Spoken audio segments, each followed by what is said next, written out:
Testing. We're back. Oh, God. Okay. Hey.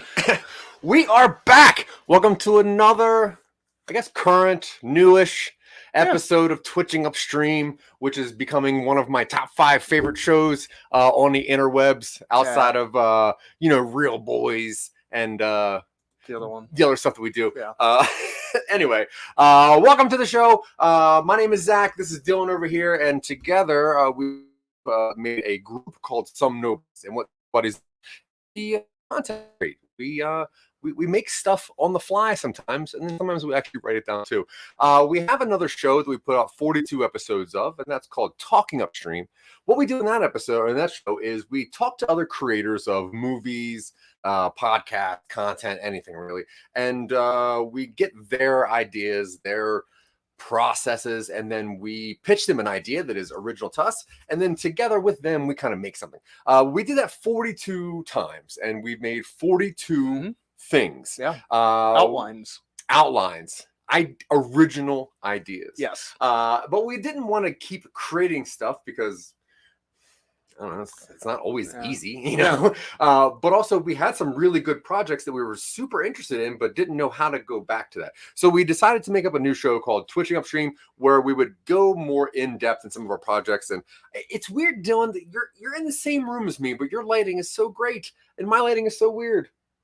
Anyway, so what we do in this show is with the help of you. So if you're watching this at any time, please comment along. Let us know what you think about anything we're talking about. And eventually we're going to go and start developing a project. But first, we just kind of chit chat. So if you are watching this, like, subscribe, all that fun stuff. We would really, really appreciate it because we love attention. But before we start getting into what we do, Dylan, my friend, how are you? I'm doing all right. Yeah, I'm on the tail end of a 6-day weekend. Yeah, it was my birthday. It was cool. Family came out. Nice to see them. The tail end. Does that remind you of like Flintstones, like when he would get off work and just kind of jump off the tail? Yeah, I suppose so. So you're almost at like the head end. Yeah, I guess I'm about to climb back up the tail. Got to get back in there. Yeah. So you got a birthday recently. Yeah. Happy birthday. Thank you. That's awesome. Yeah. It's fine. I don't. You're older, which is cool. Miss Tina Marie, hello. How are you? We love you too. So before we get into the content creation, I always have a bunch of weird nerd things that I obsess over and no one else cares about. And since I have Dylan here live and he really can't run away because he's got headphones on and stuff and he'd probably trip. I'm going to throw some nerd news at him and see what he thinks. So whatever. The things I like to talk about, obviously, what's that? Wish me a happy birthday. Thank you. That's true. Tina is a top fan. Yeah. And also happy birthday, Dylan, and emojis with hearts on them. Oh, thank you. Times 2. Okay. For the people listening to this. Oh, yes. That's from Michael Colby. I'm going to describe all emojis that come in today. So cool. If you're watching this, drop some emojis in there and I'll have to describe them for Michael Colby. Tell us how Michael Colby ruins a real voice. Yeah, actually, even just describe Michael Colby in emoji form. I would love that. That'd be great. Okay, so Marvel news. I don't know if you I have this weird thing where a lot of news comes to me and I don't know if I care. Yeah. and I have a hard time with that. And I think that's where Marvel news is hitting me now. It's like, I know that I care, but I don't think that I care anymore.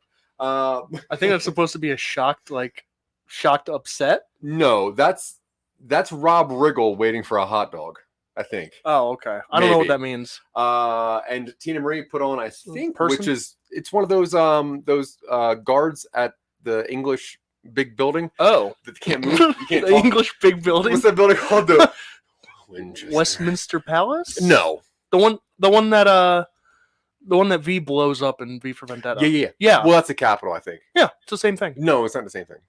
Buckingham Palace. Buckingham Palace. That's it. Yeah, I know. Okay. You're so fast at Googling things.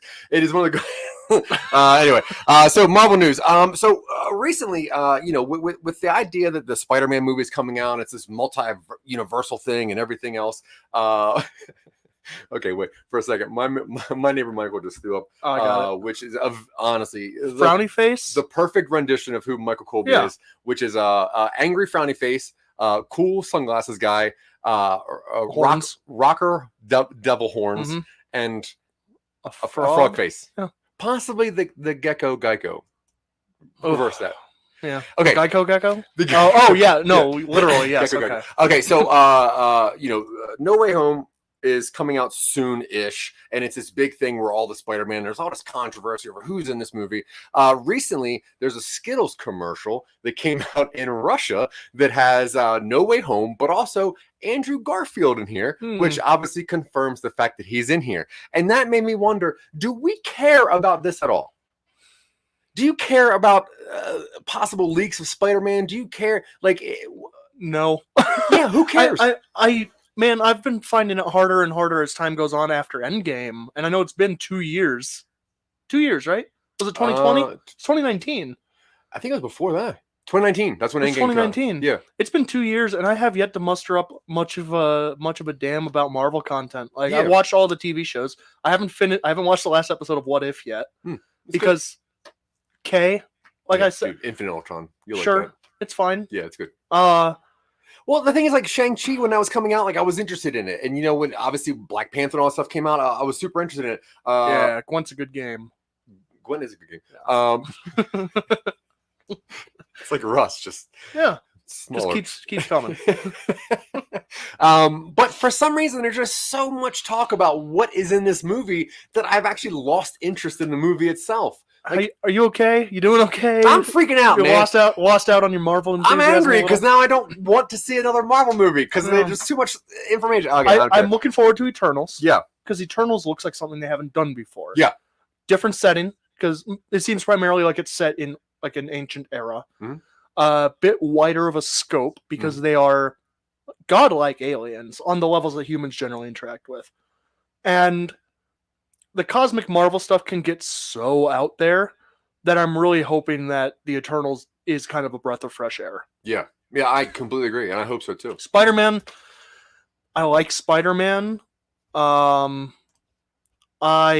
think... Well, Tina Marie, you're welcome for getting the insider info. Trust me, I scour all of the webs. The regular light web. Interwebs, outer webs. Dark webs sometimes. Spider webs. 5chan webs. It's better than 4chan. You can't trust that stuff. Anyway, Spider-Man, I like Spider-Man.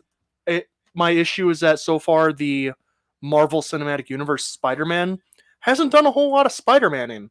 Yeah. I liked Homecoming because I thought the Vulture and him had a very, very good villain-hero dynamic. And what's his name? Kenton Sutherland? Michael Keaton? Michael Keaton. Kenton Sutherland did a very good Vulture. I really liked how the character... Sutherland. I stand by it. That's awful. But because it was a good character interpretation of the Vulture, and it was like a street-level Spider-Man around the neighborhood story. It didn't lean too hard on Iron Man, which Far From Home was an Iron Man remembrance movie. Sure. That was an MCU movie, not a Spider-Man movie. Yeah. Homecoming was a Spider-Man movie with a little in the MCU. I think there's an important distinction to make there. Yeah. Either way, the movie comes out December 17th. I'm probably going to watch it, but I'm pretty angry, and I don't want to hear any more news about it. I don't care. We are accepting sponsors, though. So when Tina says sponsor them Marvel, sponsor them Nobodies, really. Okay, so I think it was a comma. Sponsor them, comma, Marvel. Like she's telling Marvel to sponsor us. No, sponsor hyphen dem because it's like it's a hyphenation or an abbrev. But there was something I want to talk to you about from a writer point of view. WandaVision, which was, I think, a very interesting and fairly well put together show. Now, Catherine Hahn, who played Agatha Harkness, great character, great actor. Now, they left at the end of that series with her kind of being mind wiped again and then put back in there. One of the darker things that the MCU's put out. Yeah, in my opinion, which I think seems dark until you think about it. Now she's getting a spin-off show. Now, do you think that it is a dark ending to a character, or do you think it's a lazy way of being able to set up a different creator to make something? Because if a character is going to do well in the audience eyes, but they're not going to do anything with it, they have to kind of leave it in a vague stasis for the next person to pick it up. Do you think that will detract from the writing of a show? Do you think Agatha Harkness had enough of an impact on an audience to justify a spinoff? Yes. Really? Yeah. Really? Absolutely. Was reaction that like outspoken? Yes, but Really? also her theme song that she sang went to #1 on Spotify for like 3 to 4 weeks. Her theme song. Yeah. Like people loved that character. People loved her acting as that character, and she's definitely going to come back. So much so that they like I said, they left her just kind of there. So I would say that she was the standout character of that show. Interesting. So it's just weird to, like, you know, if you wanted to write a whole story, but you're like, well, if people like this character, I got to leave it so somebody else can do something with it. And I wonder, from a writer's point of view, knowing that you have to leave certain characters just in a void, would that alter the writing, or do you think it would just... I think absolutely. Yeah. I think the issue that the MCU ran into starting with phase 2, starting with Dark World, is that nothing ever has like full closure. You always have to have at least 1 or 2 threads that people can pull on later. Yeah. Even if you have no intention to. Until I saw Will Poulter recently. I don't know if this is interrupting your nerd news, but Will Poulter. I really like Will Poulter. I think he's one of the better actors of this current kind of like crop of up and comers. Great actor. Got cast as Adam Warlock, and cool character. And I think that's a good casting.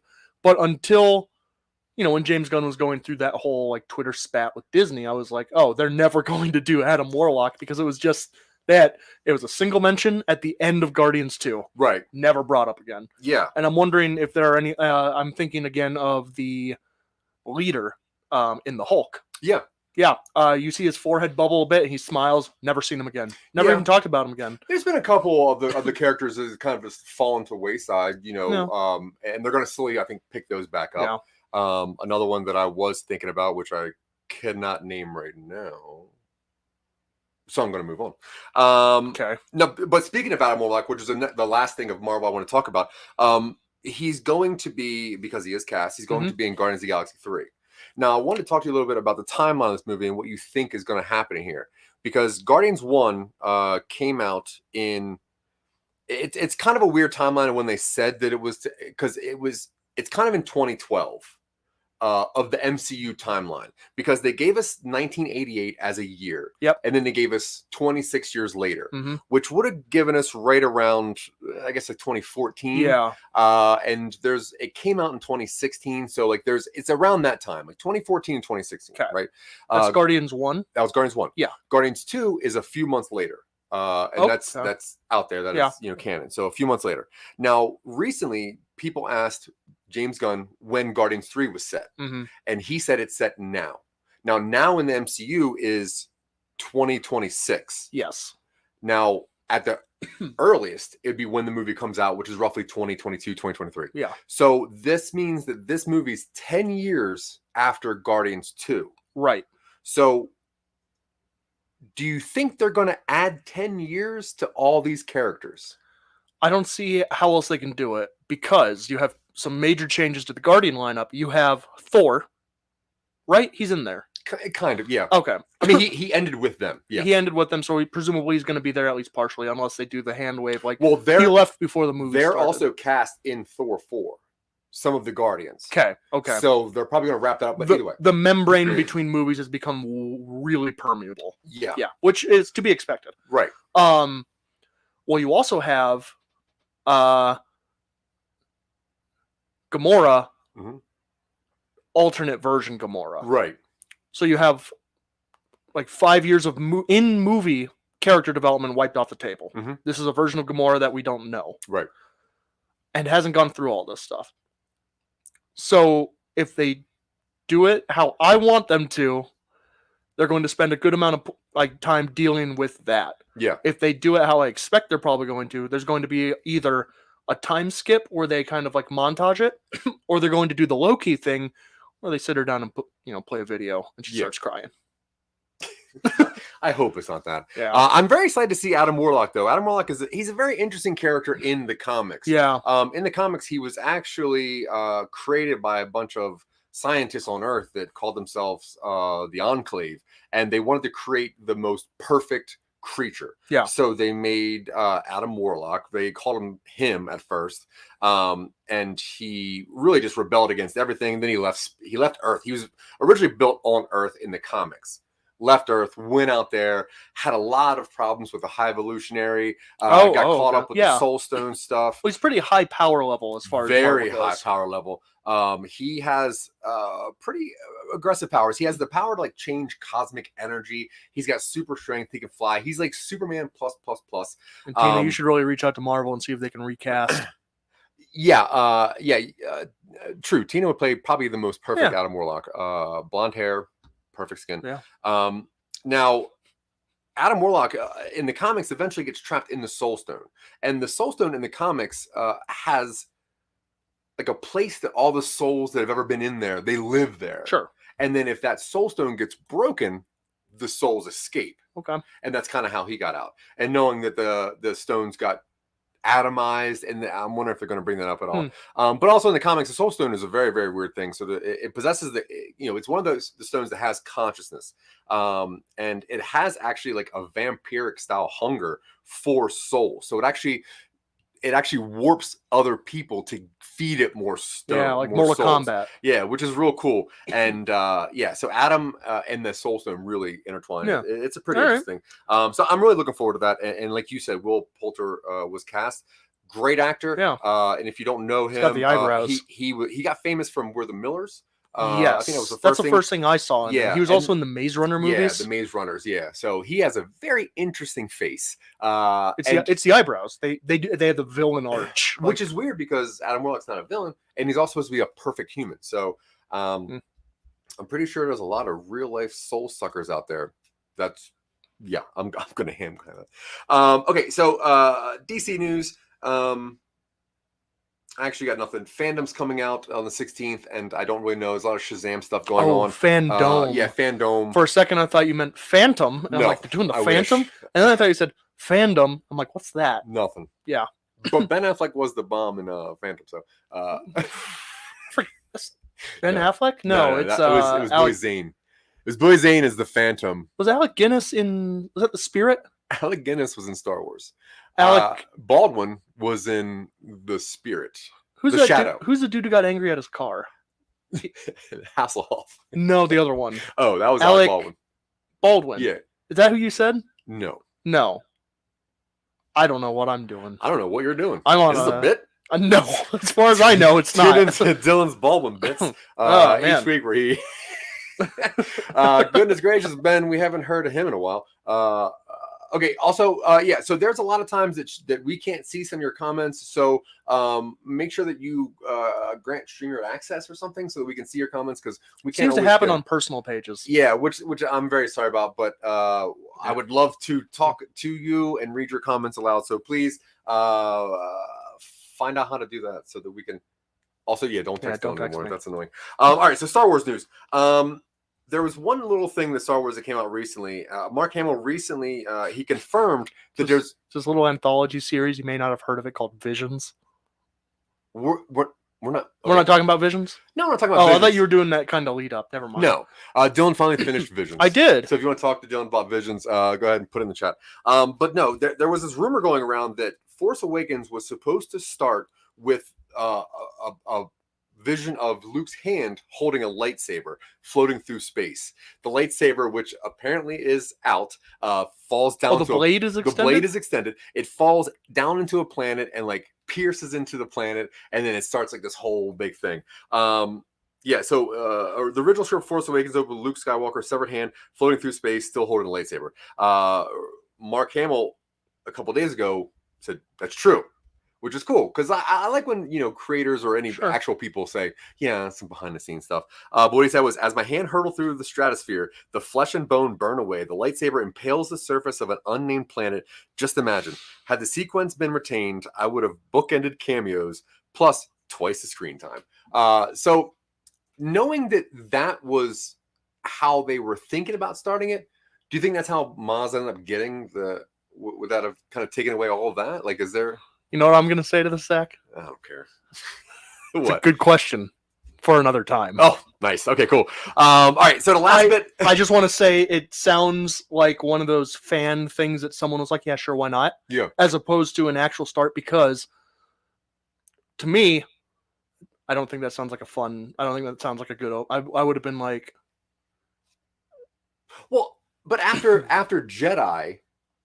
Yeah, because this is what you think like after Jedi, the first thing you would have seen would be the hand cut off. So how does his hand get from Bespin to orbit? What he loses his hand in Cloud City? Yeah. Well, that's in the air. Gravity presumably would pull that hand down. They don't eject their do they eject their garbage into space on Bespin? It probably has some resonance force left in it. The Force did it. The Force did it. Yeah. Okay. Let's move on. All right. So, yeah, true. That's a good question for another time. I wish JJ was kind of a better ender of things. Yeah. He's a good beginner. He's a great beginner. Great beginner. He'll give you that box. Yeah. Mystery in it. That's not for him. Honestly, though, you want a happy ending? You don't hang out with JJ. No. Okay. So, last bit of nerd news before we get into what we're doing. I'm pretty upset that the recent reveal that they're doing a Mario Brothers movie is announced. Do you know about this? Oh, yeah. And do you know who's cast as Mario? Oh, yeah. Will you please give me the classic Italian actor who was cast as Mario? His name is like Anton Salvaggio or something. Nope. Anton Sabato Jr. Mm-mm. Eric Andre. Christopher Pratt. Oh, you mean in real life? I thought you meant life. the original voice of Mario. Oh, no. I mean, yeah, Chris Pratt. Chris Pratt is going to be playing Mario in the newest iteration of Nintendo's Mario. That's very sweet, Tina. You two are like two halves of the same soul. Y'all always make me laugh. Your chemistry is changed. Cha-ching? Oh, cha-ching. I saw the hype. Yeah. I thought it was like the next line. I was like, what is the word? Anyways, I guess I'll sweep again. I'm still here, though. No, he's not Italian. I was making a joke. Chris Pratt is not Italian. He is Not even aggressively white. He's Californian. He's very Californian. He's very Republican. Yeah. Very Christian. Mm-hmm. Hillsong. I don't understand how they're doing. What is this movie going to be? Have you heard the plot details? No. Apparently, it is Jumanji. People get sent into the Mario game and inhabit their bodies. Now I hate that even more. Well, do you want to go over the rest of the cast? I know we're behind.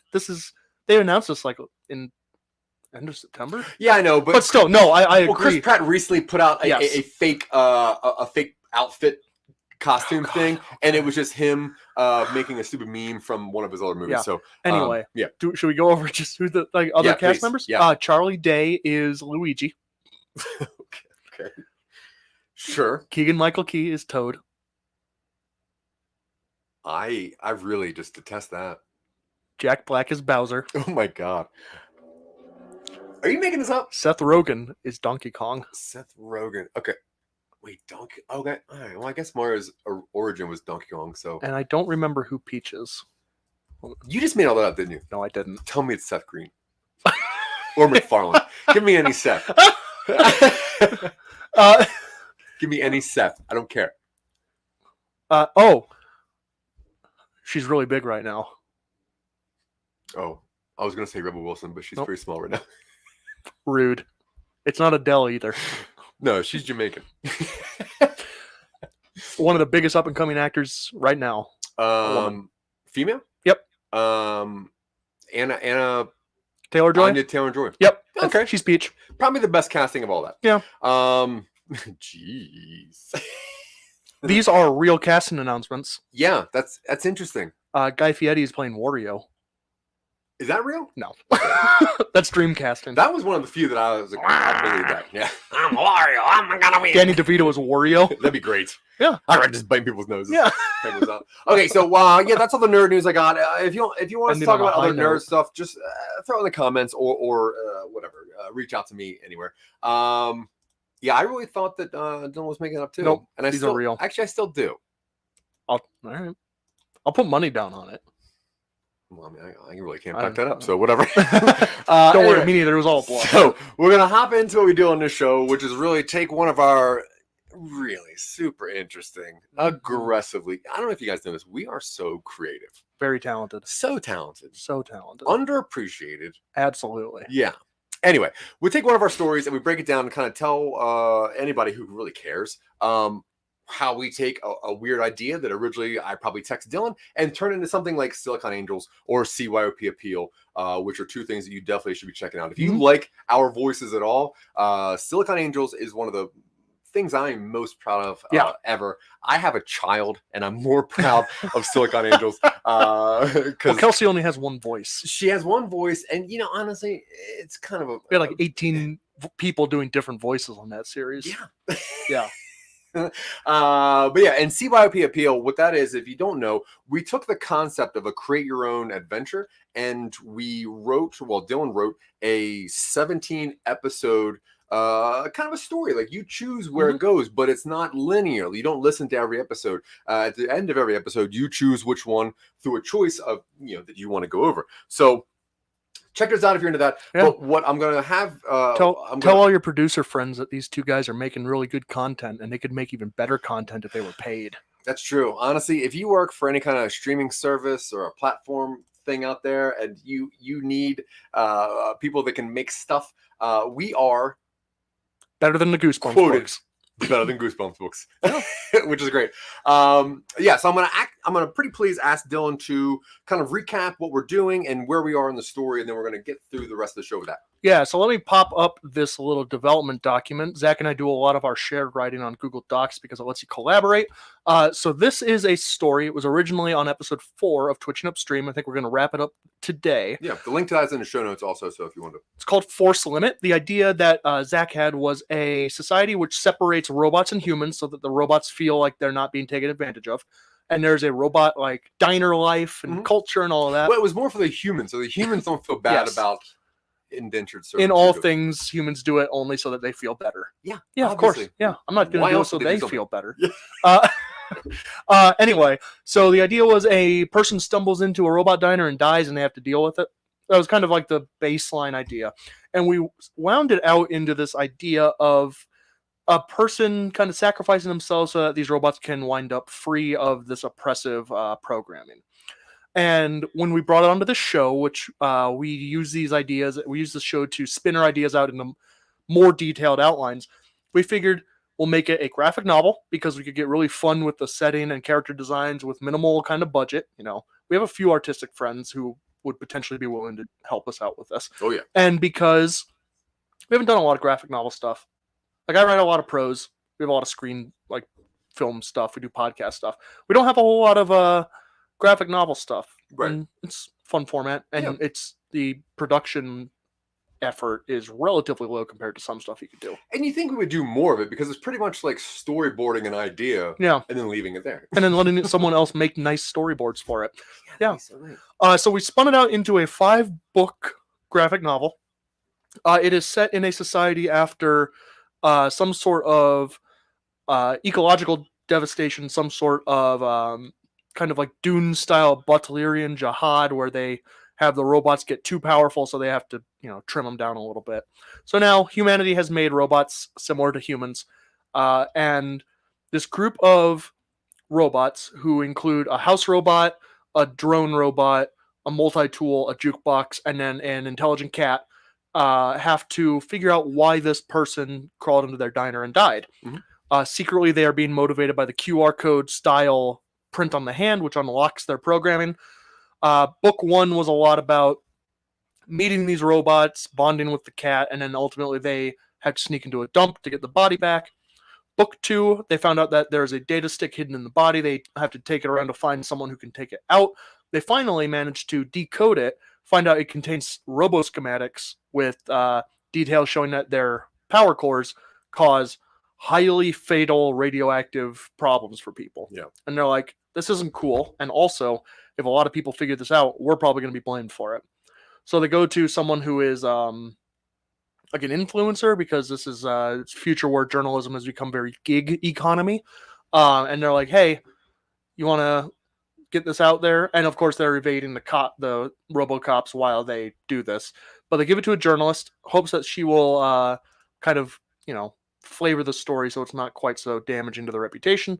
And unfortunately, turns out she hates robots. So she's like, hey, y'all, your robots are killing you. You should probably dismantle them, which causes a robo purge. Mm-hmm. Yeah. And we had just finished book 3, I believe. Yep. And we're starting book 4. Yep. All right. So what we're going to try to get done with the rest of this episode is get through the last 2 books, right? Yeah. And so the things we want to kind of wrap up here. All right. So we ended up the last one with giving it to a journalist influencer in the hopes that she knows what to do with it. She plans to purge the robots due to a past trauma. So we want to open book 4 with something pretty shocking, I would think, right? Yeah. What do you think that visual should be? Pile of half disassembled robots.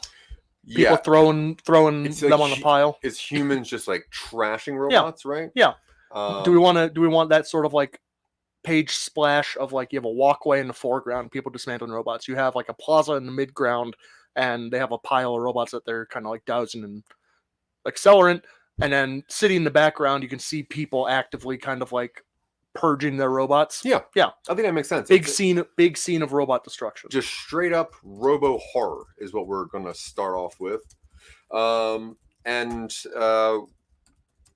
I think we should get, if it's a graphic novel, we're probably going to want a couple panels of different kinds of just that robo horror, because if it is unlocking things, people are going to be really scared of all the robots of any degree, any kind of equipment.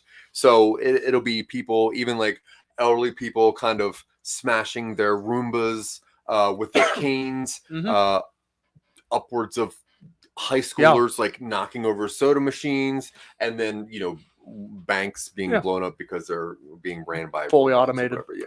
And we have specific scenes showing that the robots are incapable of fighting back because their programming doesn't allow them to harm humans. Now, the one thing that we're going to notice after a couple of these panels of horror is that our group of robots are kind of traveling through the city.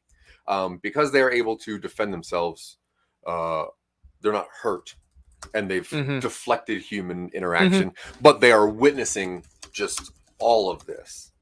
And I think that it should kind of almost sink in a little bit to like, this is kind of their fault to a degree, you know, like they're the precipice for why this is happening. So I also like the idea that these robots, not only are they unlocked from all of their normal things, they've also grown maybe some emotion. Yeah. I think that's I think it's pretty interesting. Okay, so the next thing that we got to get to, the next plot point, is the Robo Heroes break into the robotics company to upload an anti-compliance law so they can defend themselves. Yeah, so as they're traveling to that place, they're just witnessing just all of the horror that they started, but also just horror. Like, even though they unlock things, they're not the reason that humans are terrible. Humans are just bad. Yeah. But now they're witnessing it, and it's really starting to sink in what they're doing. So they do get to the robotics company, right? I think so. Yeah. And now, do they have a specific inspiration for this, or do they realize, like, because in book 3, they convert one of the RoboCops to their side by holding a hand up. Yeah. Do they realize, like, hey, this allows us to defend ourselves. We want to get it over. We need to show as many robots as possible. So we see a little montage of them like presenting the hand to other robots, which are then free to go and defend themselves. Right. And then they realize, like, we can't do this on a scale large enough to protect everybody, so we need to broadcast it. Yeah, I like that. And they would think that there's probably a monopoly of the robotics company at that time. So they say, hey, if we go here, we can probably just sync it to all of the robots at once and whatever. Now they have the police robot is like their I guess it's kind of like their cavalcade now. Like he's Yeah. That robot is really leading the way. It knows where to go anyway, and it is the one that has training as far as defensiveness and everything else. So it is keeping humans away from our core group of people, and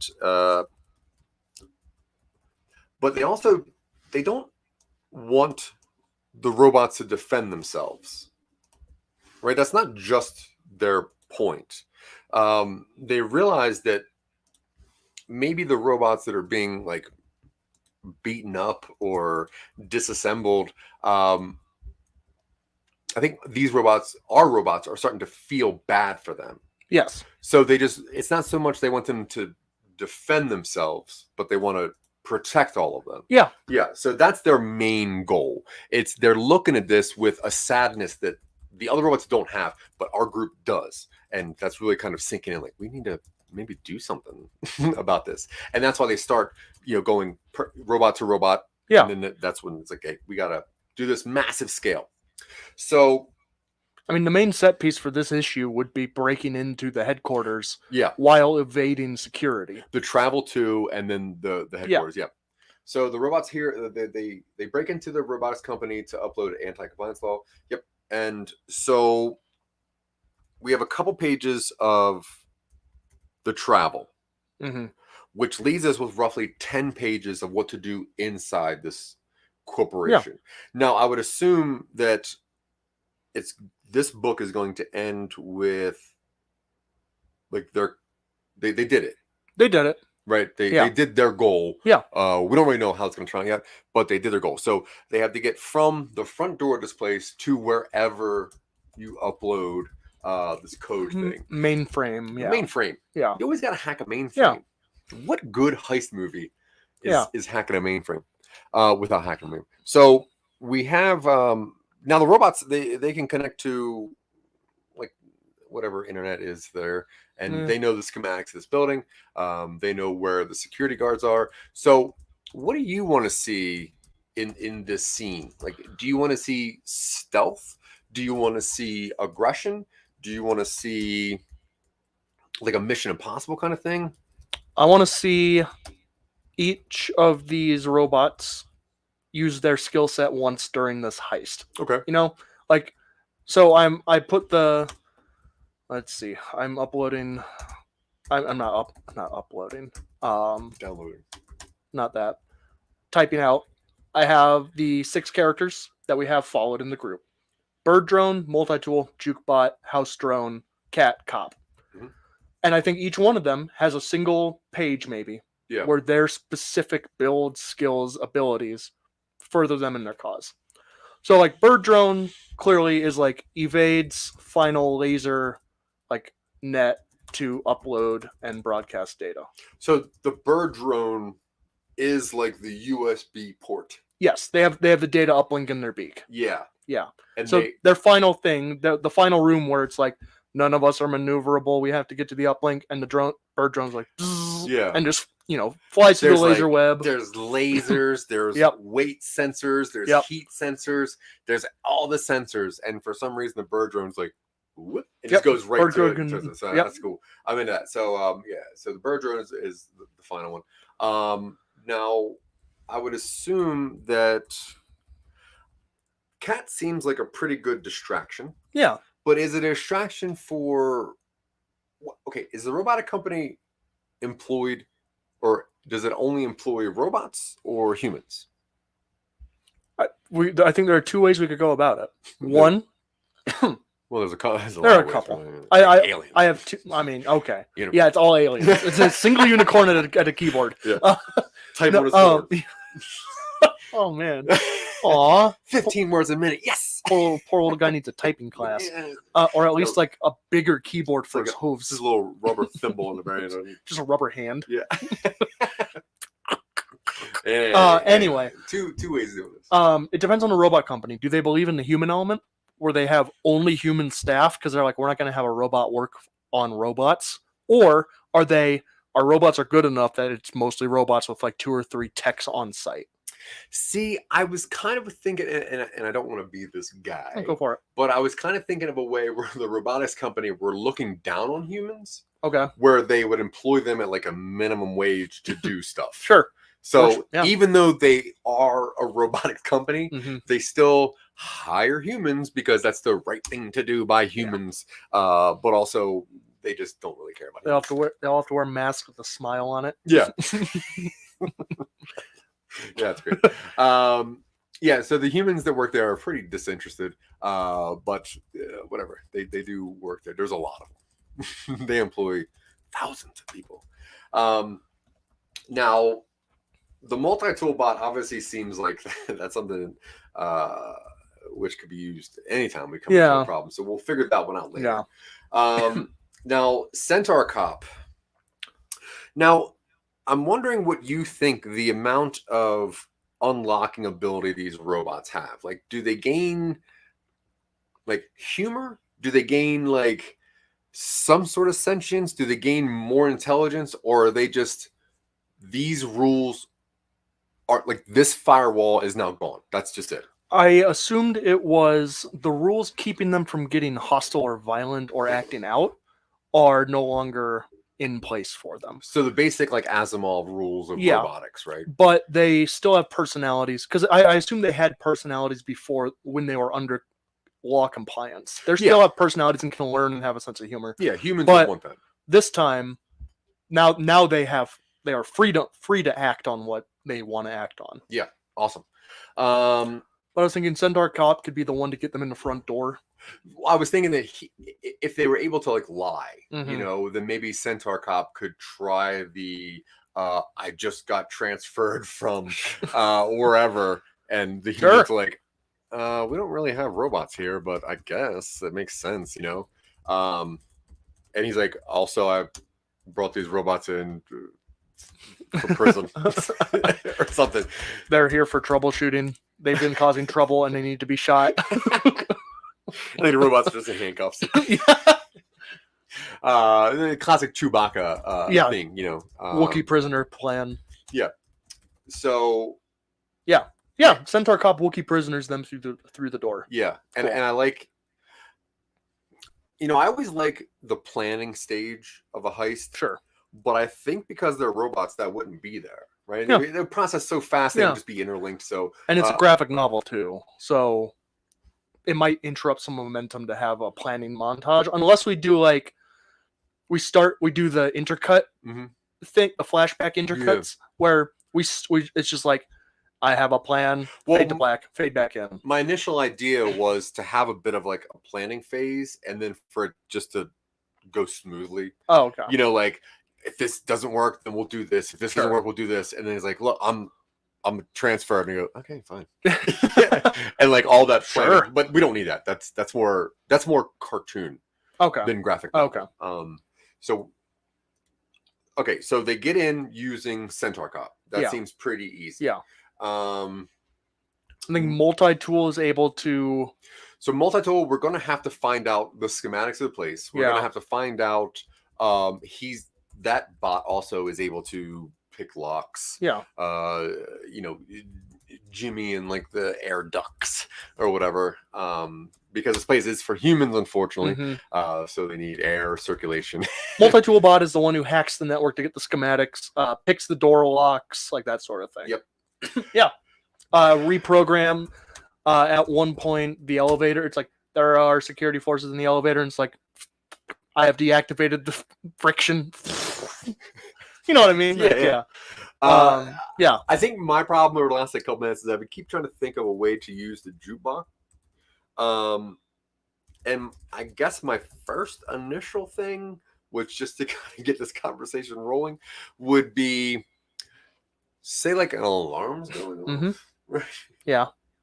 The jukebox turns into like a beat somehow. Sure. That's stupid though. Jukebot is the heroic sacrifice. Okay. Well, that's not bad. It's big and it's heavy. And it's just like, what's this jukebox doing in the hallway? Yeah. Deactivated the friction. Sounds filthy. Oh yeah, it's the lead single off of my grindcore album. Yeah, that is true. But there's also an acoustic version you can find on a single tape out there somewhere. It's on my SoundCloud. Yeah. Oh, it's so gritty though. Someone stole my Forehead Diamond.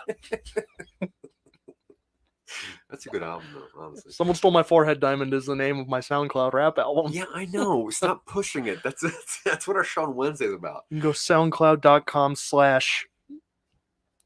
warp of words. Yeah, that's fine. That's where you can find everything missing soul gems in your head. Yeah. Okay, so now do you think that I think the scene that we should see with this the heroic sacrifice is maybe two of our robots throwing the jukebox into a room and like just getting shot, but they have like downloaded the jukebox's personality. It's like maybe like a Zune. Sure.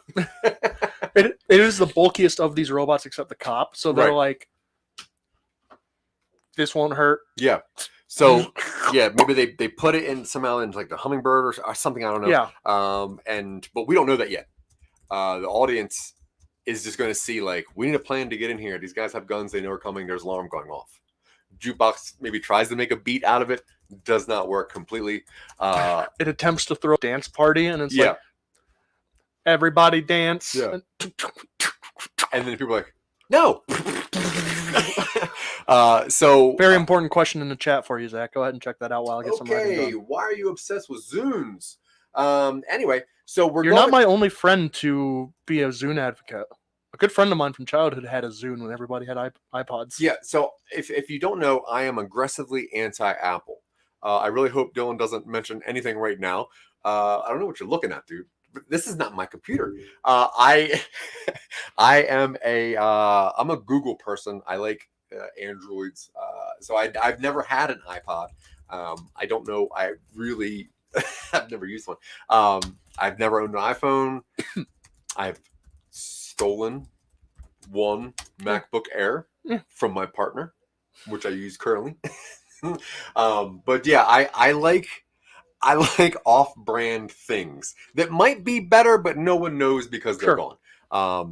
And I can't think of another sound device because I was going to say Walkman, but that doesn't make any sense. This is a random MP3. It's a Sony Walkman. The Walkman was a registered trademark of Sony, I believe. Yeah, so is the Discman. Really? Yeah. Sony? Sony. Kleenex. Also, the Talk Boy. Sony? Sony Talk Boy. I think so. So they got a Talk Boy and a Walkman? Yeah.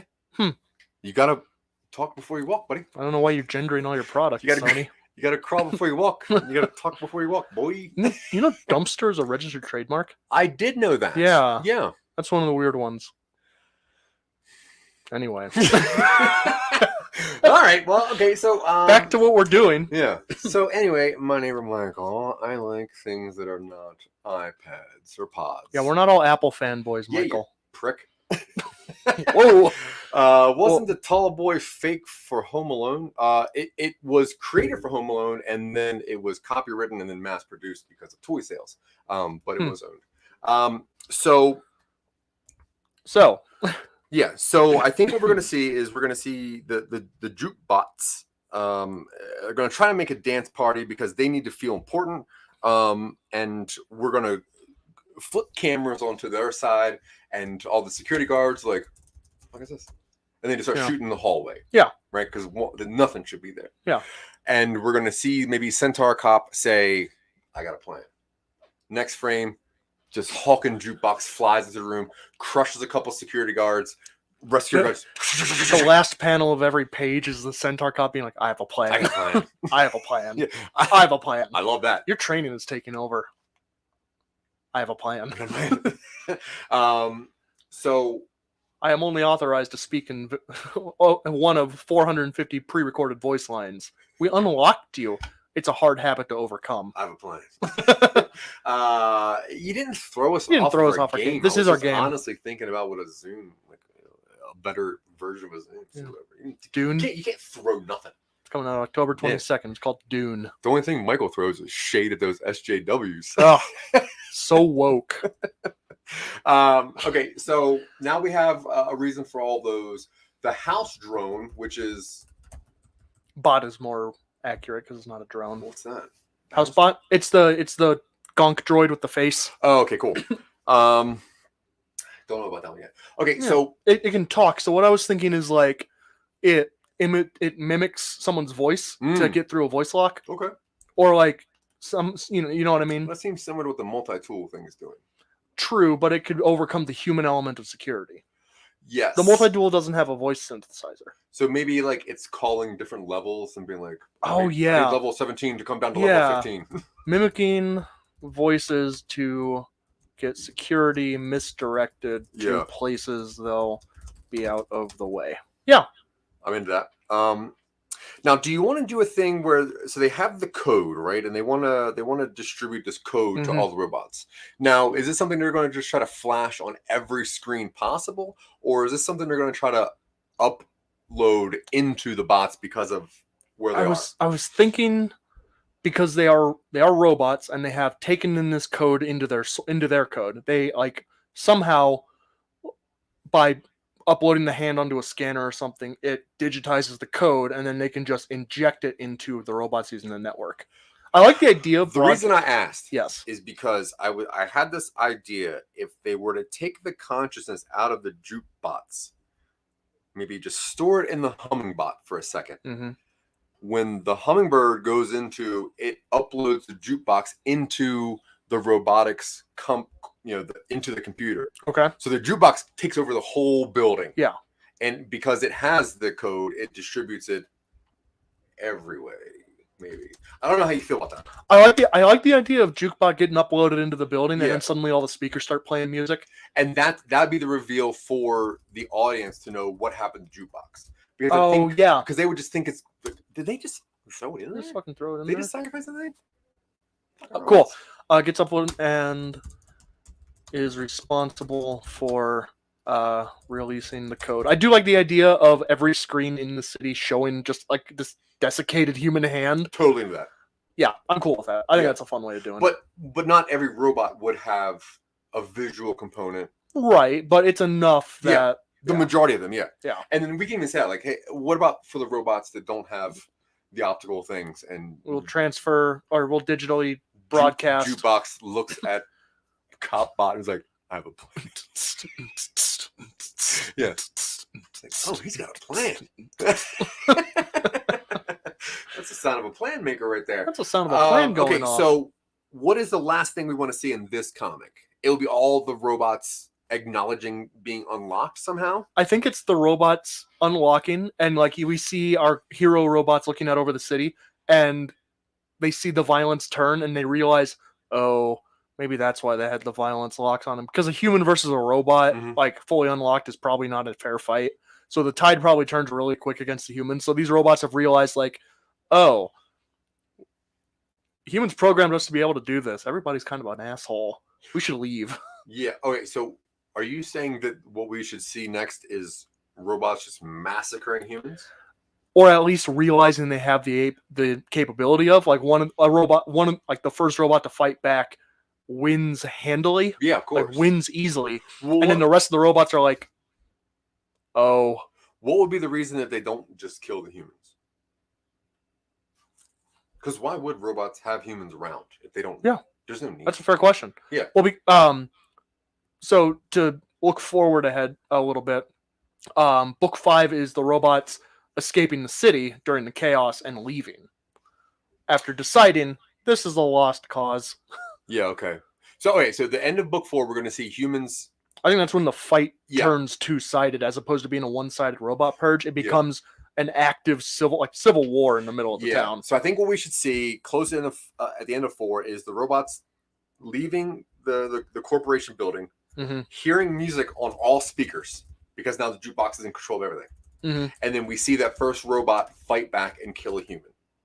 And then we see a lot of robots killing humans.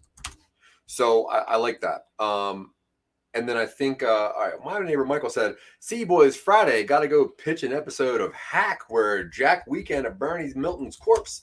That'll work as a podcast, right? Most likely, if not, publish it anyway. Yeah. Love you too, Michael. Thanks for coming by. Sparkly red heart emoji, pink heart emoji, and a turquoise heart emoji. Thank you very much. We love you, my neighbor Michael. Yeah, I think that's cool. And then so book 5 is, I think there's maybe a little bit of a time jump. Okay. Just enough where the humans have regrouped a little bit.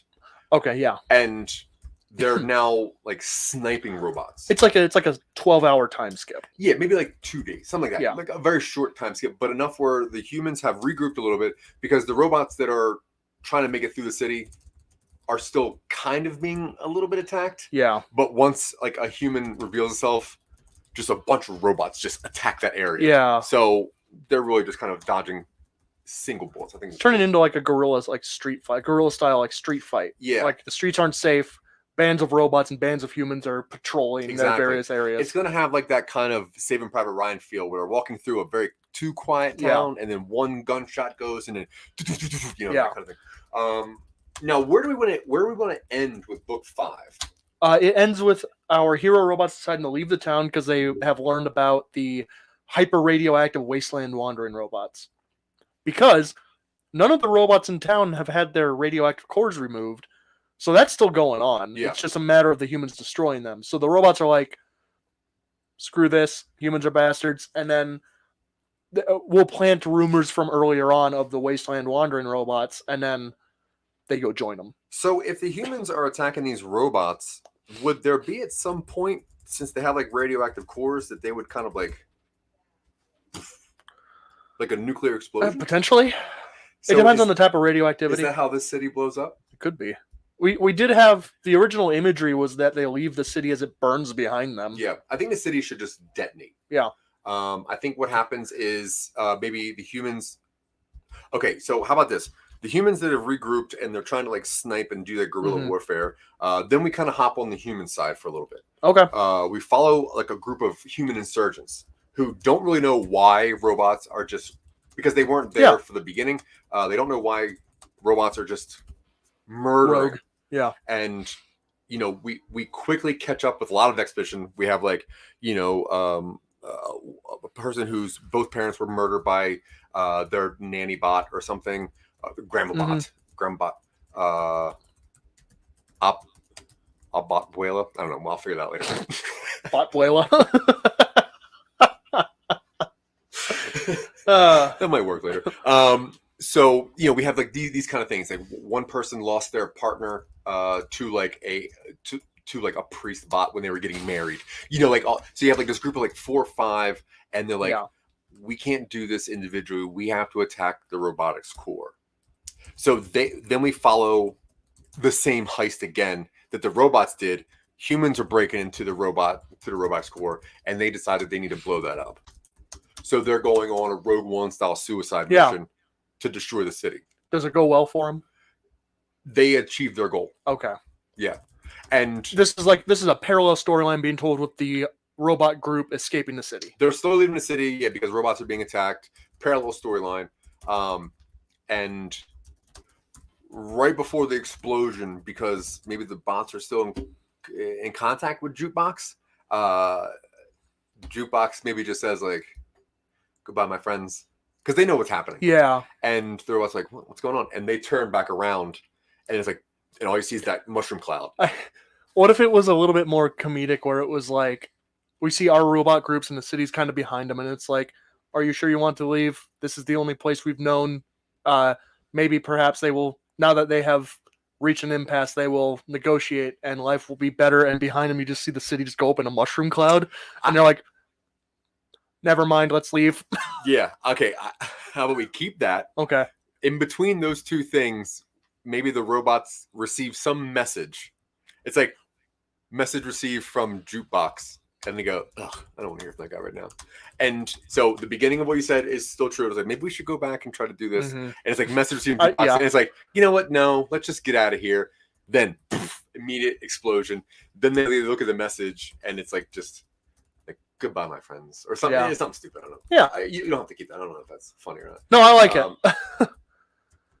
They get the message like as the city explodes. Yeah. Because I was assuming our main group of robot heroes have upcycled a little bit, and this Jukebox knows that it's killing humans. Humans are killing it. It just got to go. That's it. Yeah. And it allows it up. But book 2 or the season 2 of Yeah. this, we're gonna find out the jukebox upload itself to the internet, so it's everywhere. But yeah, so I think that's it. Yeah, they Right. joined up with the radioactive wasteland wandering robots. Get hints throughout of like, what about outside the city? It's like there's nothing outside the city. There is rumors. It's obviously better integrated than what I'm saying now, but it's like, you know, the wandering. There are wanderers. Now, do the Wanderers, have they been unlocked? Yeah, you know, there are other ways to unlock a robot. I think that maybe they're not unlocked. Oh, they're not, and then these guys are the ones who kind of unlock them. Yeah. Okay. Somehow they find out about these. Yeah. Just these mystical robots of the ancient past or whatever. And they're like, well, I guess we'll go live with them since we got no place to go. And then maybe like the hummingbird just comes out of like nowhere with just that hand again, and it's like, oh yeah, we'll unlock them while we're there. It's the house bot on its display has a display of the hand. Love it. Perfect. Talk to the hand. Yeah. Boom. They're like, well, what should we do? And then the housebot's just like flashing that hand. Yeah. It's like, hello. oh yeah, Hello. Yeah, let's go unlock those guys. Yeah. All right. Cool. Yeah. I'm into that. And then they leave as the city burns behind them. That's it. That's it. Why would they care? That's force limit. That's Force Limit, guys. We did it. Yeah. So if you want to see the precipice of this, it was episode 4 of Twitching UpStream, which happened years and years ago. You can find that on our YouTube channel, along with honestly so much content. Everything we do. We have this is episode 29 of this, which is at least 10 to 15 more projects worked in depth, along with 5 really cool episodes of Dylan teaching people how to write. We have 42 episodes of Talking Upstream. We have 51 episodes of Real Boys going on. Yeah, so we have a lot of content, guys. And like I said, if you really want to see the best that we got, check out Silicon Angels. Check out APP.eal. A podcast show is really fun. That is fun. Yeah, that's when we where we review very, very bad podcasts and a couple of good podcasts, but mostly real bad ones, like some ones that Feel Better probably doesn't have. But either way, we just want to thank you guys very much. We love attention. We love making up stories, and we like people saying, hey, that's a really cool story. I tuned in last week, and that's pretty cool. Yeah, that was pretty cool. And then, when Dylan goes to work, people ask him questions about the story we're making, and it's just really cool. But honestly, we just want to thank you. That's it. The reason we do this is because we like to make up stuff, but we want to make sure that you guys are getting cool new content, because there's a lot of stupid content out there. Yeah. But yeah, so some people that we want to thank just by name, Sarah Tkachik, Tanya Shack, our East Coast friends. We love you guys. Mr. Scott Curtis, whatever you're doing, wherever you are, know that you got a couple cool dudes in your corner. Yeah. And we do appreciate you. For sure. Tina Marie, why not? You Always. You got the indie pods going on. You got a whole bunch of stuff going on. We appreciate you. Keep churning. I'm not going to finish. Rise and grind. Wise and grind? Rise and grind. Oh, rise and grind. That's a coffee thing, right? I think so. Oh. Does he drink coffee? Me? I don't know. Do you? No, I hate coffee. Oh, okay. Why do I want to have burnt stuff to drink? That's stupid. Jeff Dwoskin, go check out all his cool stuff. He's a real cool guy. And Real Boys, all the friends we got on there. Yeah. But most importantly of those guys is Michael Colby. Super great dude. Please go check out all the Jack Billing stuff. All the Jack Billing stuff. It's creepy and gross and cool. It's like if the late 90s had a podcast. Yeah, he is quintessential. But we love you. Mm-hmm. We appreciate you. Dylan, you got any final words? I don't think so. No? Be cool to each other. I don't know. Don't be an asshole. Be cool to her. Party on, dudes. Party on, dudes. Party on, Zach. He's been Dylan, and I have been Zach, and you have been great. Goodbye, everybody. Yeah, we'll see you later.